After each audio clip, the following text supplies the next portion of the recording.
शांति। आज का स्वमान,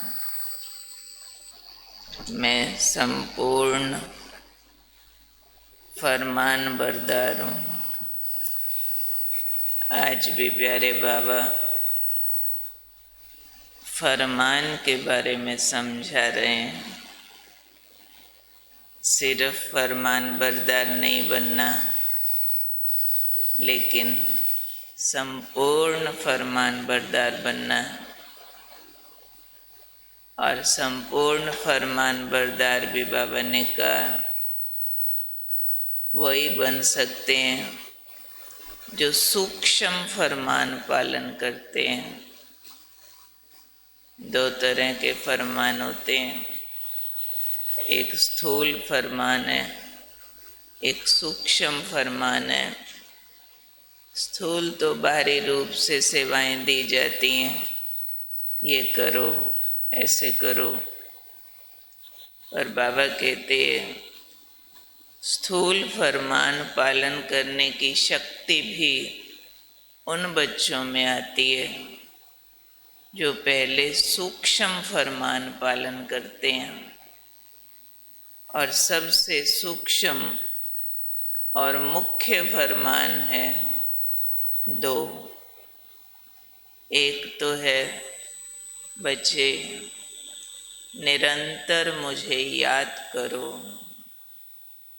दूसरा मुख्य फरमान है मन वचन कर्म से पवित्र बनो। तो ये दो मुख्य सूक्ष्म फरमान है, निरंतर याद और मन वचन कर्म से पवित्रता। संकल्प में भी कोई प्रकार की अशुद्धि न हो। मन वचन कर्म में कोई भी पुराने संस्कार टच न करें, तब कहेंगे संपूर्ण पवित्र या संपूर्ण वैष्णव। संकल्प में भी कोई अशुद्धि न हो। मन वचन कर्म तीनों में कोई पुराना संस्कार टच न करे, कोई अशुद्धि अपवित्रता टच न करे, तब कहेंगे ये संपूर्ण पवित्र है या संपूर्ण वैष्णव है। तो आज बाबा ने कहा संकल्प मात्र में भी हर फरमान सूक्ष्मता से पालन किया हुआ हो, तब आपको संपूर्ण फरमान बरदार कहा जा सकता है। तो इसलिए मुख्य बात है सूक्ष्म के अंदर संकल्पों में हम बाबा की आज्ञाओं का कितना पालन कर रहे हैं। क्या संकल्प में अटेंशन रखते हैं कि मेरी याद निरंतर हो जाए, जोर लगाते रहते हैं, या फिर लापरवाह रहते हैं कि जितना हो जाए चलो कर तो रहे हैं, औरों से तो अच्छे हैं। ज़रूरी बात है, औरों से तो हम बहुत अच्छे हैं, लेकिन बाबा जैसा चाहते हैं उस सारे क्राइटेरिया को पूरा करना, वो हमारा लक्ष्य होना चाहिए। तो निरंतर याद और संपूर्ण पवित्रता, इन दोनों पर मुझे बहुत सूक्ष्म, अति सूक्ष्म अटेंशन दे करके बाबा की आश को पूरा करना। क्योंकि हम सब ये तो मानते हैं, है भी, कि हमें बाबा से बहुत प्यार है और हम बाबा की हर आश पूरी करना चाहते हैं। जो चाहते हैं उसको गहरा ले जाना है, फिर अंदर डीप लेकर जाना है कि हमारी चाहना और बाबा की चाहना एक हो जाए, तभी कहेंगे ना कि हमने प्यार निभाया। एक है प्यार होना, उसमें तो बाबा हमेशा कहते सब बच्चे पास है, परंतु दूसरी बात है फिर प्यार निभाना। निभाने के लिए बाबा कहते हैं वही बच्चों को कहा जाएगा जो निरंतर याद करते हैं, जो मन वचन कर्म में संपूर्ण पवित्रता पर निरंतर अटेंशन रखते हैं, जिनको संकल्प मात्र भी पुराने संस्कार टच नहीं करते। तो हमारे एक अपने से पूछें, क्या इस प्रकार की चेकिंग हम अपनी करते हैं? नहीं तो आज ज़रूर करें कि मैं बाबा का संपूर्ण फरमान बरदार बच्चा हूँ या नहीं हूँ। मैंने सूक्ष्म फरमान बाबा के कितने पालन किए हैं, कितने % मेरा काम हो गया है, कितने % मेरा काम होना बाकी रहता है, जिससे मुझे ये टाइटल मिल जाए कि मैं बाबा का संपूर्ण फरमान बरदार बच्चा हूँ। तो आज अपने को ज़रूर हम रिव्यू करेंगे, ताकि जो भी बचा हुआ काम है हम पूरा कर सकें। तो कौन हूँ आज मैं? संपूर्ण फरमान बरदार आत्मा। अच्छा, याद की यात्रा प्रोजेक्ट में आज फिर हमारा थीम चेंज होता है। पिछला पूरा 1 महीना देह अभिमान को भूलना, ये थीम था। अभी थीम शुरू होता है हमारा स्वच्छता। अब स्वच्छता के लिए किन किन बातों को क्लीन करना है, ठीक करना है, वो बाबा के महावाक्य हमें मिलेंगे।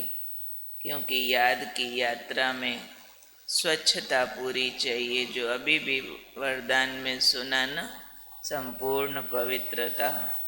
तो ऐसे ही महावाक्य हमें फिर अब कुछ दिन मिलते रहेंगे। आज के महावाक्य सुनते हैं।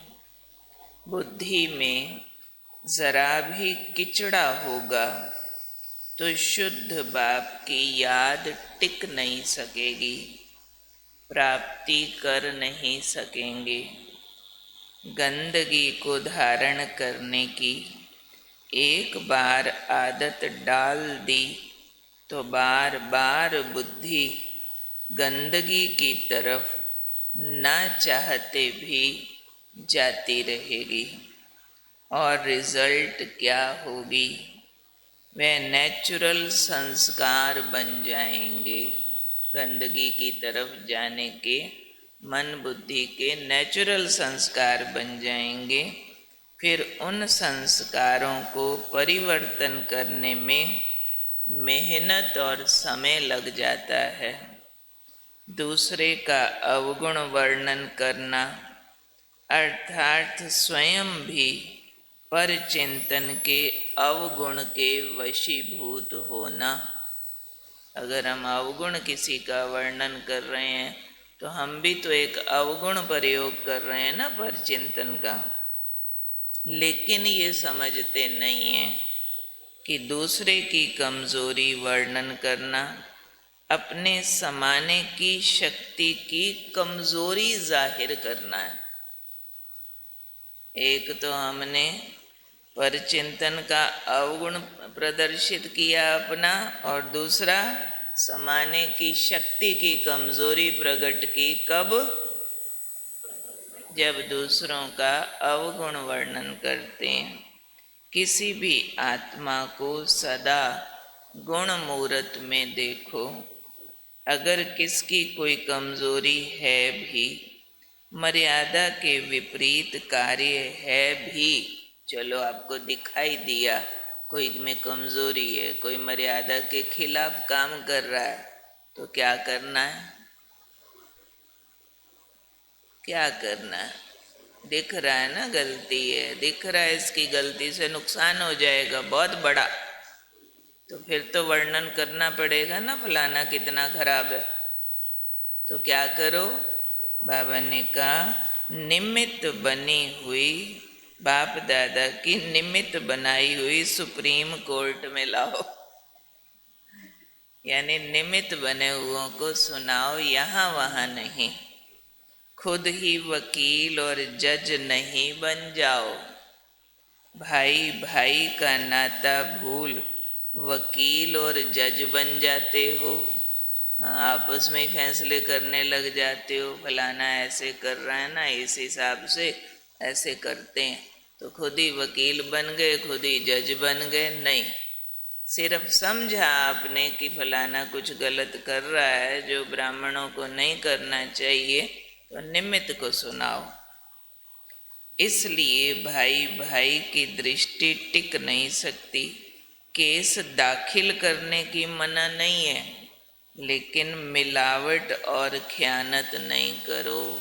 अपनी भावनाएं भी मिला देते हैं और खुद ही फैसला सुना देते हैं, इस हिसाब से फलाने को आप यहाँ आने को मना कर दो, साथ में फैसला भी सुना देंगे। नहीं, आपका काम है केस दाखिल करना बस, यानी रिपोर्ट करना। उसके बाद जो निमित्त समझे, जितना हो सके शुभ भावना से इशारा दे दो।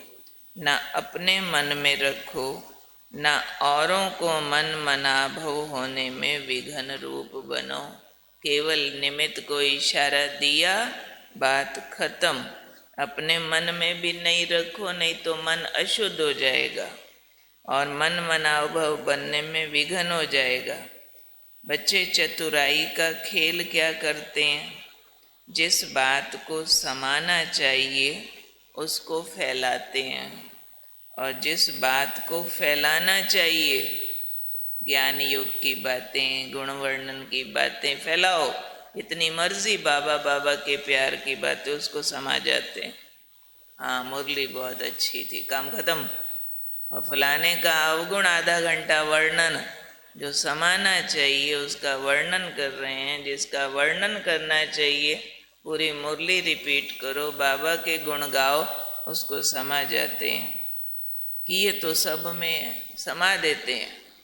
तो सदा स्वयं को अशुद्धि से दूर रखो। मनसा में, चाहे वाणी में, कर्म में व संबंध संपर्क में अशुद्धि संगम युग की श्रेष्ठ प्राप्ति से वंचित बना देगी। समय बीत जाएगा, फिर पाना था इस लिस्ट में खड़ा होना पड़ेगा। पाना तो था, करना तो था, करना तो चाहिए था, पर मेरे से हुआ नहीं। सर्व खजानों के मालिक के बालक और अप्राप्त करने वालों की लिस्ट में खड़े होंगे, ये अच्छा लगेगा? है सर्व खजानों के मालिक, अंत में उस लाइन में खड़े होंगे जो बाबा से प्राप्तियां नहीं कर सके, और उसका एक ही कारण है, दूसरों के अवगुण चित्त में रखना, वर्णन करना, अशुद्धि अंदर समाते जाना और शुद्धि को ना समाना। तो खाली हाथ की लिस्ट में खड़े होंगे अंत में। इसलिए अपनी प्राप्ति में लग जाओ, शुभ चिंतक बनो। भाई बड़े जोरदार माँ वाक्य हैं ये तो, है ना।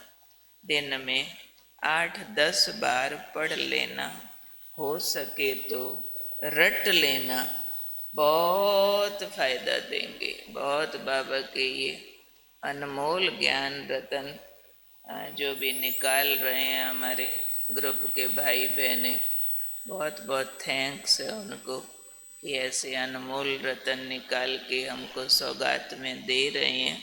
हम सब संभाल के रखें, इनको यूज़ करें, ताकि हम तेज़ी से पुरुषार्थ और प्राप्तियों में आगे बढ़ सकें।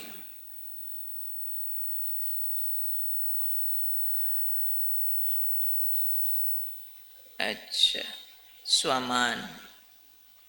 मैं संपूर्ण पवित्र आत्मा हूँ, शुभ भावनाओं से संपन्न हूँ, फरमान बरदार हूँ। मैं संपूर्ण पवित्र आत्मा हूँ, शुद्ध शुभ भावनाओं से संपन्न हो, संपूर्ण फरमान बरदार हूँ। लिखने का होमवर्क अभी आएगा, फिर दिन में भेज देंगे।